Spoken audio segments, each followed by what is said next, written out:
Welcome to CSR centre. CSR online training Kannada ಚಾನೆಲ್ಗೆ ನಿಮ್ಮೆಲ್ಲರಿಗೂ ಸ್ವಾಗತ. ನೀವು ಇನ್ನೂ ನಮ್ಮ ಚಾನೆಲ್ ಅನ್ನು ಸಬ್ಸ್ಕ್ರೈಬ್ ಮಾಡಿಲ್ಲ ಅಂದ್ರೆ ಪ್ಲೀಸ್ ಸಬ್ಸ್ಕ್ರೈಬ್ ಮಾಡಿ ಮತ್ತು ಬೆಲ್ ಐಕನ್ ಅನ್ನು ಕ್ಲಿಕ್ ಮಾಡಿ. ನಮ್ಮ ಚಾನೆಲ್ ಅಲ್ಲಿ ಬರುವಂತಹ ಎಲ್ಲಾ ಹೊಸ ವಿಡಿಯೋಗಳನ್ನ ನೀವು ನೋಡೋದಕ್ಕೋಸ್ಕರ. ನಮ್ಮ ಚಾನೆಲ್ ಅಲ್ಲಿ ಬರುವಂತಹ ವಿಡಿಯೋಗಳು ನಿಮ್ಗೆ ಇಷ್ಟ ಆದಲ್ಲಿ ಪ್ಲೀಸ್ ಲೈಕ್ ಮಾಡಿ, ಶೇರ್ ಮಾಡಿ ಮತ್ತು ಕಮೆಂಟ್ ಮಾಡಿ ಅಂತ ಹೇಳ್ತಾ ಮತ್ತೊಮ್ಮೆ ನಿಮ್ಮೆಲ್ಲರಿಗೂ CSR ಆನ್ಲೈನ್ ಟ್ರೈನಿಂಗ್ ಕನ್ನಡ ಚಾನೆಲ್ಗೆ ಸ್ವಾಗತ. ಇವತ್ತು ನಾವು ನೋಡೋಣ ಟ್ಯಾಲಿ ERP9 ನಲ್ಲಿ ಕಂಪನಿಯನ್ನ ಯಾವ ರೀತಿಯಾಗಿ ಕ್ರಿಯೇಟ್ ಮಾಡಬೇಕು ಅಂತ. ನಾವಿಲ್ಲಿ ಟ್ಯಾಲಿಯಲ್ಲಿ ಯಾವುದೇ ಕಂಪನಿಯನ್ನ ಕ್ರಿಯೇಟ್ ಮಾಡಿಲ್ಲ. ನಾವು ಮೊದಲು ಕಂಪನಿಯನ್ನ ಕ್ರಿಯೇಟ್ ಮಾಡಬೇಕಾಗುತ್ತೆ. ಕ್ರಿಯೇಟ್ ಕಂಪನಿ ಆಪ್ಷನ್ ಮೇಲೆ ನಾವಿಲ್ಲಿ ಕ್ಲಿಕ್ ಮಾಡಬಹುದು, ಅಥವಾ ಟ್ಯಾಲಿಯಲ್ಲಿ ಯಾವುದೇ ಆಪ್ಷನ್ಸ್ ನಾವಿಲ್ಲಿ ಯೂಸ್ ಮಾಡಬೇಕು ಅಂದಾಗ ಶಾರ್ಟ್ ಕಟ್ ಕೀ ಸಹ ನಾವಿಲ್ಲಿ ಯೂಸ್ ಮಾಡಬಹುದು. ಫಸ್ಟ್ ಲೆಟರ್ ನಮಗಿಲ್ಲಿ ಬೋಲ್ಡ್ ಅಲ್ಲಿ ಕಾಣಿಸ್ತಾ ಇದೆ, ನೀವಿಲ್ಲಿ ನೋಡಬಹುದು. ಆ ಶಾರ್ಟ್ ಕಟ್ ಕೀಗಳನ್ನು ಸಹ ನಾವಿಲ್ಲಿ ಯೂಸ್ ಮಾಡಬಹುದು. ಸೆಲೆಕ್ಟ್ ಕಂಪನಿ ಎಸ್ ಲೆಟರ್ ಅನ್ನ ನಾವಿಲ್ಲಿ ಯೂಸ್ ಮಾಡಬಹುದು. Login as remote user L letter ಅನ್ನ ನಾವಿಲ್ಲಿ ಯೂಸ್ ಮಾಡಬಹುದು.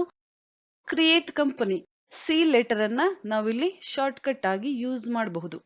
Backup B letter, restore R letter ಅನ್ನ ನಾವಿಲ್ಲಿ ಶಾರ್ಟ್ ಕಟ್ ಕೀಗಳಾಗಿ ಯೂಸ್ ಮಾಡಬಹುದು.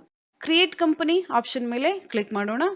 ನಂತರ ಕ್ರಿಯೇಟ್ ಕಂಪನಿ ಆಪ್ಷನ್ ನಮ್ಗಿಲ್ಲಿ ಬಂದಿದೆ, ನೀವು ನೋಡಬಹುದು. ಕಂಪನಿ ಕ್ರಿಯೇಷನ್ ಡೈರೆಕ್ಟರಿ, ನಾವಿಲ್ಲಿ ಕಂಪ್ಯೂಟರ್ ಅಲ್ಲಿ ಇನ್ಸ್ಟಾಲ್ ಮಾಡುವಂತಹ ಯಾವುದೇ ಸಾಫ್ಟ್ವೇರ್ ಇರಬಹುದು, ಸಿ ಅಲ್ಲಿ ಇನ್ಸ್ಟಾಲ್ ಆಗುತ್ತೆ ಡಿಫಾಲ್ಟ್ ಆಗಿ. ನೀವು ಬೇಕಂದ್ರೆ ಚೇಂಜ್ ಮಾಡಬಹುದು. ನಾವು ಕ್ರಿಯೇಟ್ ಮಾಡುವಂತಹ ಕಂಪನಿ ಸಿ ಡ್ರೈವ್ ಅಲ್ಲಿ ಇನ್ಸ್ಟಾಲ್ ಇರುವಂತಹ ಟ್ಯಾಲಿ ಫೋಲ್ಡರ್ ಅಲ್ಲಿ ಸೇವ್ ಆಗುತ್ತೆ. ಕಂಪನಿಯ ನೇಮ್ ನಾವಿಲ್ಲಿ ಕೊಡಬೇಕಾಗುತ್ತೆ. ನಾನಿಲ್ಲಿ ಕ್ರಿಯೇಟ್ ಮಾಡ್ತಾ ಇದ್ದೀನಿ CSR ಸೆಂಟರ್. ನಂತರ ಎಂಟರ್ ನಾನಿಲ್ಲಿ ಕೊಡ್ತಾ ಇದ್ದೀನಿ. Mailing name CSR centre. ಕಂಪನಿಯ ಅಡ್ರೆಸ್ ನಾವಿಲ್ಲಿ ಟೈಪ್ ಮಾಡಬೇಕಾಗುತ್ತೆ, ಬೆಂಗಳೂರು ನಾನಿಲ್ಲಿ ಕೊಡ್ತಾ ಇದ್ದೀನಿ. ನಂತರ ಎಂಟರ್. ಪಿನ್ ಕೋಡ್ ನಾವಿಲ್ಲಿ ಟೈಪ್ ಮಾಡಬೇಕಾಗುತ್ತೆ. ನಂತರ ಎಂಟರ್. ನಾವಿಲ್ಲಿ ಟ್ಯಾಲಿಯಲ್ಲಿ ಕಂಪನಿ ಕ್ರಿಯೇಟ್ ಮಾಡಬೇಕಾದ್ರೆ ನಮ್ಮ ಕಂಟ್ರಿ ನಂತರ ನಮ್ಮ ಸ್ಟೇಟ್ ಯಾವುದು ನಾವಿಲ್ಲಿ ಕರೆಕ್ಟ್ ಆಗಿ ಸೆಲೆಕ್ಟ್ ಮಾಡ್ಕೋಬೇಕಾಗುತ್ತೆ. ನಾವಿಲ್ಲಿ ಕಂಟ್ರಿ ಅಥವಾ ಸ್ಟೇಟ್ ಅನ್ನ ಸೆಲೆಕ್ಟ್ ಮಾಡಿಲ್ಲ ಅಥವಾ ಹೆಚ್ಚು ಕಡಿಮೆ ಆದಾಗ ಮುಂದೆ ನಾವು ಎಂಟ್ರಿ ಮಾಡಬೇಕಾದ್ರೆ ರಾಂಗ್ ಆಗುತ್ತೆ. ಕೆಲವು ಆಪ್ಷನ್ಸ್ ಗಳು ನಮ್ಗಿಲ್ಲಿ ಬರೋದೇ ಇಲ್ಲ. ಕೆಲವು ಟ್ಯಾಲಿ ERP9 ವರ್ಷನ್ಸ್ ಅಲ್ಲಿ ಕಂಟ್ರಿ ಅಥವಾ ಸ್ಟೇಟ್ ಅನ್ನ ನಾವಿಲ್ಲಿ ರಾಂಗ್ ಆಗಿ ಸೆಲೆಕ್ಟ್ ಮಾಡಿದ್ದಾಗ GST ಆಪ್ಷನ್ ಸಹ ನಮ್ಗಿಲ್ಲಿ ಬರೋದಿಲ್ಲ. ಈ ರೀತಿಯಾಗಿ ನಾವು ಕರೆಕ್ಟ್ ಕಂಟ್ರಿ ಮತ್ತು ನಮ್ಮ ಸ್ಟೇಟ್ ಅನ್ನ ನಾವಿಲ್ಲಿ ಸರಿಯಾಗಿ ಸೆಲೆಕ್ಟ್ ಮಾಡಬೇಕಾಗುತ್ತೆ. ನಂತರ ಪಿನ್ ಕೋಡ್ ನೀವಿಲ್ಲಿ ಟೈಪ್ ಮಾಡಬೇಕು. ನಂತರ ಕಂಪನಿಯ ಫೋನ್ ನಂಬರ್ ನಾವಿಲ್ಲಿ ಟೈಪ್ ಮಾಡಬೇಕಾಗುತ್ತೆ. ನಂತರ ಎಂಟರ್. ಕಂಪನಿಯ ಮೊಬೈಲ್ ನಂಬರ್ ನಾವಿಲ್ಲಿ ಟೈಪ್ ಮಾಡಬೇಕು. ನಂತರ ಎಂಟರ್. ಫ್ಯಾಕ್ಸ್ ನಂಬರ್ ಸಹ ನಾವಿಲ್ಲಿ ಟೈಪ್ ಮಾಡಬೇಕಾಗುತ್ತೆ. ನಂತರ ಎಂಟರ್ ಇಮೇಲ್ ಅಡ್ರೆಸ್. ನಂತರ ಎಂಟರ್. ಕಂಪನಿಯ ವೆಬ್ಸೈಟ್ ಸಹ ನಾವಿಲ್ಲಿ ಎಂಟ್ರಿ ಮಾಡಬೇಕಾಗುತ್ತೆ. ನಂತರ enter. Financial year begins from, ನೀವಿಲ್ಲಿ ನೋಡಬಹುದು. ನಾವಿಲ್ಲಿ ಯಾವುದೇ ಕಂಪನಿ ಅಥವಾ ಯಾವುದೇ ಬಿಸ್ನೆಸ್ ಅಲ್ಲಿ ಏಪ್ರಿಲ್ 1 ಇಂದ ನಾವು ಫೈನಾನ್ಷಿಯಲ್ ಇಯರ್ ಸ್ಟಾರ್ಟ್ ಆಗುತ್ತೆ ಅಂತ ಕ್ಯಾಲ್ಕುಲೇಟ್ ಮಾಡ್ತೀವಿ. ಮಾರ್ಚ್ 31 ಗೆ ನಾವಿಲ್ಲಿ ಇಯರ್ ಎಂಡ್ ಅಂತೇಳಿ ಕರಿತೀವಿ. ಯಾವುದೇ ಬಿಸ್ನೆಸ್ ನಾವಿಲ್ಲಿ ತಗೋಬಹುದು. ಅದೇ ರೀತಿಯಾಗಿ ನಾವಿಲ್ಲಿ 1 ಏಪ್ರಿಲ್ ಅನ್ನ ಸೆಲೆಕ್ಟ್ ಮಾಡ್ಕೋಬೇಕಾಗುತ್ತೆ. ಟ್ಯಾಲಿಯಲ್ಲಿ ಡಿಫಾಲ್ಟ್ ಆಗಿ ಏಪ್ರಿಲ್ 1 ಇಲ್ಲಿ ಸೆಲೆಕ್ಟ್ ಆಗುತ್ತೆ. ನೀವಿಲ್ಲಿ ಬೇಕಂದ್ರೆ ಡೇಟ್ ಅನ್ನ ಚೇಂಜ್ ಮಾಡಬಹುದು. ನಂತರ ಎಂಟರ್ ನಾನಿಲ್ಲಿ ಮಾಡ್ತಾ ಇದ್ದೀನಿ. ನಂತರ ಬುಕ್ಸ್ ಬಿಗಿನಿಂಗ್ ಫ್ರಮ್, ನಾವಿಲ್ಲಿ ಯಾವಾಗಿಂದ ಬಿಸ್ನೆಸ್ ಇಯರ್ ಅಂತೇಳಿ ಸ್ಟಾರ್ಟ್ ಮಾಡ್ತೀವಿ, ಏಪ್ರಿಲ್ 1 ಆ ಡೇಟ್ ಇಂದ ನಾವು ಬುಕ್ಸ್ ಗಳನ್ನು ಸಹ ಬರೆಯೋದಕ್ಕೆ ಸ್ಟಾರ್ಟ್ ಮಾಡ್ತೀವಿ. ಆ ಡೇಟ್ ನಾವಿಲ್ಲಿ ಕೊಡಬೇಕಾಗುತ್ತೆ. ನಂತರ ಎಂಟರ್ ನಾನಿಲ್ಲಿ ಮಾಡ್ತಾ ಇದ್ದೀನಿ. ನಂತರ ಟ್ಯಾಲಿ ಪಾಸ್ವರ್ಡ್ ಬೇಕಂದ್ರೆ ನೀವು ಇಲ್ಲಿ ಎಂಟ್ರಿ ಮಾಡಬಹುದು. ನಂತರ enter. Base currency symbol Indian currency symbol ಇಲ್ಲಿ ಸೆಲೆಕ್ಟ್ ಆಗಿದೆ. ನಂತರ ಫಾರ್ಮಲ್ ನೇಮ್ ನಾವಿಲ್ಲಿ ಇಂಡಿಯನ್ ರುಪೀಸ್ಗೆ INR ಅಂತೇಳಿ ಕರಿತೀವಿ. ನಂತರ enter. Suffix symbol to amount no.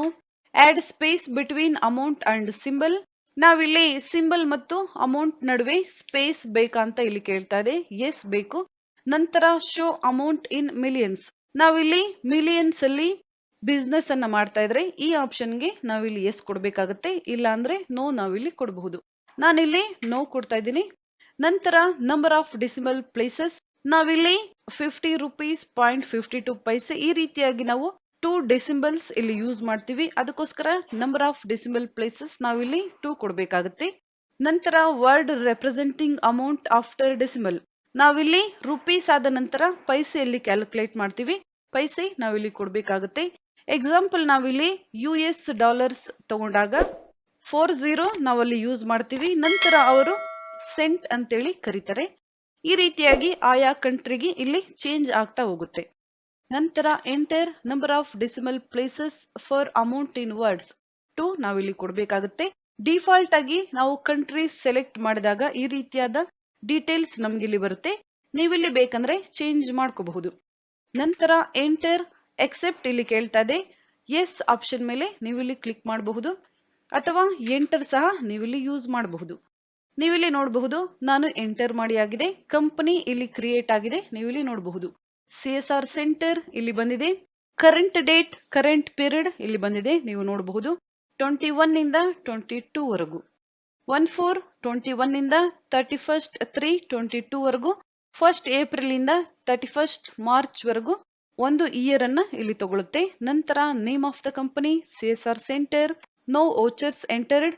ನಾವಿಲ್ಲಿ ಕಂಪನಿಯನ್ನ ಕ್ರಿಯೇಟ್ ಮಾಡಿದ್ದೀವಿ. ನಾವಿಲ್ಲಿ ಯಾವುದೇ ಎಂಟ್ರಿಯನ್ನ ಮಾಡಿಲ್ಲ.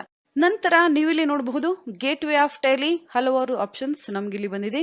ನಂತರ ಬಟನ್ ಟೂಲ್ ಬಾರ್ ನೀವಿಲ್ಲಿ ನೋಡಬಹುದು ಹಲವಾರು ಬಟನ್ಸ್ ನಮ್ಗಿಲ್ಲಿ ಬಂದಿದೆ. ಇವತ್ತು ನಾವು ನೋಡಿದ್ವಿ ಕಂಪನಿಯನ್ನ ಯಾವ ರೀತಿಯಾಗಿ ಕ್ರಿಯೇಟ್ ಮಾಡಬೇಕು ಅಂತ. ನೆಕ್ಸ್ಟ್ ಕ್ಲಾಸ್ ಅಲ್ಲಿ ನೋಡೋಣ ಟ್ಯಾಲಿ ERP9 ಅಲ್ಲಿ ನಾವು ಯಾವ ರೀತಿಯಾಗಿ ಕಂಪನಿಯನ್ನ ಆಲ್ಟರ್ ಮಾಡಬೇಕು ಅಥವಾ ಡಿಲೀಟ್ ಮಾಡಬೇಕು ಅನ್ನೋದನ್ನ.